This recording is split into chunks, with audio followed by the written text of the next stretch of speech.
जिंदगी में मकान बनाने का सपना एक इमोशनल डिसीजन है, लेकिन उसे पाने के लिए हमें कभी भी अपनी बुद्धि और विवेक का साथ नहीं छोड़ना चाहिए, क्योंकि ये सिर्फ एक पल का नहीं बल्कि जिंदगी भर का डिसीजन है। क्योंकि जब भी लोग किसी से इमोशनली अटैच होते हैं तो वो दिमाग का नहीं बल्कि दिल का इस्तेमाल करते हैं, और इसलिए अक्सर वो गलत डिसीजन ले बैठते हैं। मगर आप भी ये गलत डिसीजन ना लें, इसलिए आज का वीडियो आपके लिए है। हेलो फ्रेंड्स, मैं हूं कमल चंदेल और एक नई एक्साइटिंग वीडियो के साथ प्रॉपर्टी दुनिया चैनल पर आपका स्वागत करता हूं। और आज हम बात करेंगे ग्रेटर नोएडा में अवेलेबल इंडिपेंडेंट हाउसेस के बारे में, जिसे ग्रेटर नोएडा अथॉरिटी द्वारा अलग अलग सेक्टर्स में डेवलप किया गया है। आज हम इन सभी सेक्टर्स के बारे में बात करेंगे, वो भी इनके बढ़े हुए रेट के साथ, जिससे आप प्रॉपर्टी मार्केट में बढ़ते हुए रेट से अपडेट रहें और किसी के भी धोखे में ना आएँ, क्योंकि मेरा मकसद केवल आपको प्रॉपर्टी बेचना नहीं बल्कि आपको जागरूक करना भी है। तो चलिए जुड़े रहिए मेरे साथ, जहां मैं आपको अपडेट करूंगा ग्रेटर नोएडा में अवेलेबल इंडिपेंडेंट हाउसेस के बारे में, जिससे आपको डिसीजन लेने में आसानी रहे।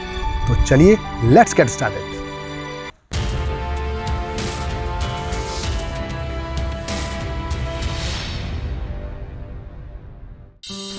आज की तारीख में अधिकतर एंड यूजर्स प्लॉट लेने के बजाय इंडिपेंडेंट हाउस लेने में ही ज़्यादा रुचि दिखा रहे हैं, क्योंकि मकान बनाने का समय किसी के पास नहीं है और इसलिए इंडिपेंडेंट हाउस की डिमांड बढ़ती ही जा रही है। मगर ज़्यादा ROI ना होने के कारण बिल्डर इंडिपेंडेंट हाउस को बनाने में या तो रुचि नहीं दिखाते और या फिर इतना महंगा देते हैं जिससे कि वो मिडिल क्लास की रेंज से बाहर हो जाते हैं।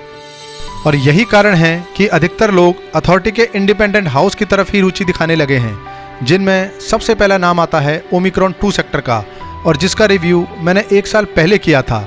और उससे पहले हर कोई इस सेक्टर से अनजान था, जिसके कारण उस समय यहाँ 90 मीटर के इंडिपेंडेंट हाउस का रेट लगभग 55 लाख था, 120 मीटर के इंडिपेंडेंट हाउस का रेट 65 लाख था और 250 मीटर के हाउस का रेट लगभग 90 लाख था। मगर आज की तारीख में यहाँ 90 मीटर का रेट 65 लाख, 120 मीटर का रेट 85 लाख और 250 मीटर का रेट लगभग 1 करोड़ 30 लाख से 1.5 करोड़ तक चल रहा है। एक समय था जब इस सेक्टर में पैसा इन्वेस्ट करने वाले लोग काफ़ी परेशान होते थे, क्योंकि उनको एक अच्छी ROI नहीं मिल रही थी। मगर जैसे ही मैंने इस सेक्टर पर वीडियो बनाया, मानो इस सेक्टर की काया ही पलट हो गई और वीडियो वायरल होने के चलते बहुत से लोग इस सेक्टर में पैसा इन्वेस्ट करने के लिए आने लगे। इंडिपेंडेंट हाउस की लिस्ट में दूसरा नाम आता है सिग्मा 3 का, जहां आपको 200 मीटर में बने अथॉरिटी के डुप्लेक्स हाउस मिलेंगे। मगर इन हाउसेस पर आप ऊपर से एक्स्ट्रा फ्लोर नहीं बना सकते, जैसा कि आप दूसरे सेक्टर्स के विलास में कर सकते हैं। और लास्ट ईयर जब मैंने इसके ऊपर वीडियो बनाया था, तब यहाँ पर जो रेट था वो लगभग 80 लाख से 90 लाख के बीच में था। मगर आज की तारीख में अगर इस सेक्टर में आप रेट पता करेंगे तो आपको लगभग 1 करोड़ 30 लाख से 1 करोड़ 75 लाख तक के रेट मिलेंगे। ग्रेटर नोएडा में जो प्रॉपर्टी है उसका एक मिडिल क्लास का दायरा है, और यहाँ पर नौकरी और बिजनेस दोनों ही नहीं है, जिसके चलते यहाँ पर वही लोग प्रॉपर्टी लेना पसंद करते हैं जिसका बजट या तो NCR के दूसरे शहरों में नहीं बनता, या वो यहाँ का पीसफुल एनवायरनमेंट पसंद करते हैं। और ऐसे ही पीसफुल एनवायरनमेंट में आता है हमारे इंडिपेंडेंट हाउस का तीसरा सेक्टर, जिसका नाम है सिग्मा 4। और इस सेक्टर में आप 220 मीटर के सिंपलेस्ट हाउस देख पाएंगे।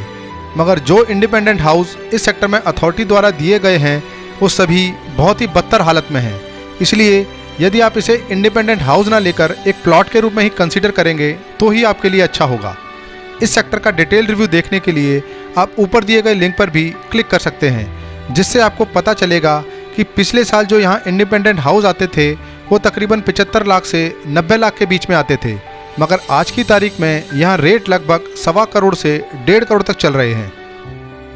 इन सेक्टर के अलावा Omicron 1A, XU1, XU2, XU3 और MU1 भी ऐसे सेक्टर हैं जहां आपको ग्रेटर नोएडा अथॉरिटी द्वारा बिल्ट इंडिपेंडेंट हाउस देखने को मिलेंगे। और आप इनमें 70 मीटर, 90 मीटर, 120 मीटर और 200 मीटर के इंडिपेंडेंट हाउस देख पाएंगे। और इनमें से लगभग सभी सेक्टर का रिव्यू मैं पहले ही कर चुका हूं, और ये सभी सेक्टर ओमिक्रॉन 2, सिग्मा 3 और सिग्मा 4 के मुकाबले पीछे पड़ते हैं। अब बहुत से लोग आज की तारीख में इन इंडिपेंडेंट हाउस का रेट सुनकर डर गए होंगे, और डरे भी क्यों ना, क्योंकि ग्रेटर नोएडा की प्रॉपर्टी उन कैटेगरी के लोगों के लिए तो बिल्कुल नहीं है जो रेट आज की तारीख में यहाँ चल रहे हैं। मगर जैसा कि मैं आपको पहले भी बता चुका हूँ कि ये रेट आने वाले दिनों में ज़रूर गिरेंगे, क्योंकि ये रेट ग्रेटर नोएडा प्रॉपर्टी के एक्चुअल रेट नहीं बल्कि मैनिपुलेटेड रेट हैं।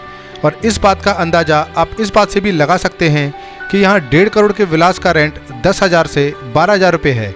और बबल मार्केट में यही होता है कि आप मैनिपुलेट करके प्रॉपर्टी के दाम तो बढ़ा सकते हैं, मगर किराया नहीं बढ़ा सकते, क्योंकि यहाँ जॉब और बिजनेस दोनों ही के ना होने के कारण यहाँ रेंट की कोई डिमांड नहीं है।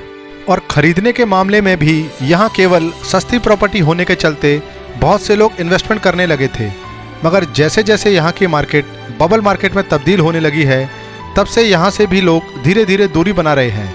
और इसलिए आने वाले दिनों में यहाँ की प्रॉपर्टी मार्केट में भी आप गिरावट देख पाएंगे, जिसके कारण वो लोग ज़रूर पछताएंगे जो लोग ऐसी बढ़ी हुई मार्केट में भी या तो पैसा लगा रहे हैं और या प्रॉपर्टी होल्ड करके बैठे हैं।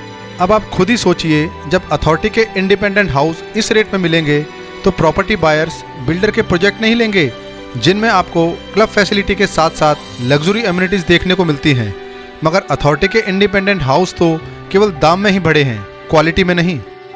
जैसे शेयर मार्केट में कंपनी अपना शेयर कितने भी बड़े चढ़े दामों में निकाल दे, मगर वो शेयर धीरे धीरे गिरकर अपनी एक्चुअल वैल्यू पर आ ही जाता है। अब जाहिर सी बात है, जिन लोगों ने यहाँ हाल ही में इन्वेस्टमेंट करी है या इन्वेस्टमेंट करने की इच्छा रखते हैं, वो लोग मेरी बात से इत्तेफाक नहीं रखेंगे, क्योंकि उन लोगों के सोचने का अलग ही नज़रिया है। और हो सकता है वो लोग भी मेरी बात से इत्तेफाक ना रखें जो लोग आज की तारीख में भी आपको यहाँ इन्वेस्टमेंट करने की सलाह दे रहे हैं। तो इस वीडियो में बस इतना ही। आपसे फिर मुलाकात होगी मेरे अगले वीडियो में एक और निष्पक्ष प्रॉपर्टी रिव्यू के साथ। जय हिंद।